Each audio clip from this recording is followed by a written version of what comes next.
আলোচনায় অংশ নেবার জন্য বিনীত আহ্বান জানাচ্ছি জনাব সাংবাদিক ইমরানুল ইসলাম মুকুল, উপদেষ্টা অসহায় নারী পুরুষ ও শিশু কল্যাণ ফাউন্ডেশন। একটি আলোর কণা পেলে লক্ষ প্রদীপ জ্বলে, একটি মানুষ মানুষ হলে এই পৃথিবী চলে। কবি এই কথাটি বলে গিয়েছেন, যাদেরকে উদ্দেশ্য করে আমি দেখছি আমাদের মঞ্চে যেমনি আছেন তেমনি আমার সামনেও আছেন। আপনাদের সকলকে আন্তরিক কৃতজ্ঞতা এবং অভিনন্দন জানিয়ে আমি আমার সংক্ষিপ্ত সূচনা বক্তব্য রাখছি। অসহায় নারী পুরুষ ও শিশু কল্যাণ ফাউন্ডেশনের উদ্যোগে আজকে আয়োজিত এইচএসসি পরীক্ষা এবং আলিম পরীক্ষায় যারা কৃতিত্বের সাথে জিপিএ 5 অর্জন করেছেন, আপনাদের সকলকে আমরা চেনার জন্য, জানার জন্য এবং আপনাদেরকে উদ্বুদ্ধ করার জন্য, ভবিষ্যতের পথে আরও এক ধাপ এগিয়ে দেওয়ার জন্য আমাদের আজকের এই আয়োজন।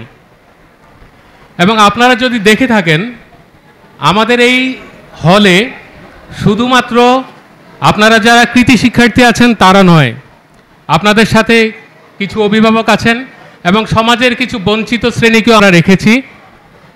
এই জন্য যে আপনারা যারা বঞ্চিত আছেন তাদেরকে যেভাবে বুঝতে পারেন এবং যারা বঞ্চিত মনে করছেন নিজেদেরকে, তারা যেন আপনাদের থেকে উদ্বুদ্ধ হয়, তাদের সন্তানকে, তাদের পরিবারে যারা আছেন শিক্ষা অর্জনের জন্য উপযুক্ত, তাদেরকে এই পথে এগিয়ে দিতে সচেষ্ট হন।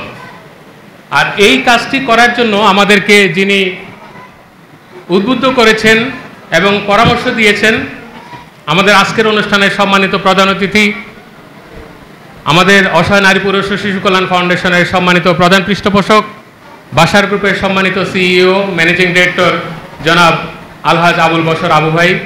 আমরা যখন কোনো একজন মানুষের দায়িত্ব নিই, সমাজের অবহেলিত বঞ্চিত মানুষের দায়িত্ব নিই, তাহলে আমরা তখন তার পিতা এবং মাতার ভূমিকা পালন করছি। একই সাথে আমি আপনাদেরকে আরেকটি বিষয়ে দৃষ্টি আকর্ষণ করছি। আপনাদের এইচএসসি কিন্তু একটা টার্নিং পয়েন্ট। এসএসসি একটি গুরুত্বপূর্ণ অধ্যায়, ঠিক আছে, কিন্তু এইচএসসি আপনাদের জন্য খুবই গুরুত্বপূর্ণ। এই জন্য এখান থেকে আপনারা আপনাদের বিশেষায়িত জায়গাগুলোতে যাওয়ার সুযোগ রয়েছে। আপনারা এখান থেকে কেউ ডাক্তারি লাইনে যাবেন, কেউ বা ইঞ্জিনিয়ারিং লাইনে যাবেন, কেউ বা আমাদের সিএ পড়ার জন্য সেই দিকে যাবেন। তা আপনারা যারা ডাক্তার হবেন, যারা ইঞ্জিনিয়ার হবেন, আপনারা আমাদের সমাজে এখন যে প্রচলিত কথাগুলো আছে যে ডাক্তারের নামে কসাই, ইঞ্জিনিয়ারের নামে ডাকাত, এই জাতীয় যে পেশাগুলোকে আমরা কলঙ্কিত হতে দেখছি বিভিন্ন মানুষের নেতিবাচক কর্মকাণ্ডের কারণে, আপনাদের প্রতি বিশেষ অনুরোধ, আপনারা যারা এখানে উপস্থিত হয়েছেন, আপনাদের দ্বারা সমাজে উপকার যদি না হয়, কোনো ক্ষতি যেন না হয়, আজকে আপনারা সেই প্রতিজ্ঞা করতে হবে। কারণ আপনি সমাজের উপকার না করলে সমাজ ধ্বংস হয়ে যাবে না, কিন্তু আপনি যদি সমাজের ক্ষতি করেন তাহলে সমাজ ধ্বংস হবে, রাষ্ট্র ধ্বংস হবে, মানবতা ধ্বংস হবে, সর্বোপরি শিক্ষার উপর মানুষের আস্থা নষ্ট হয়ে যাবে।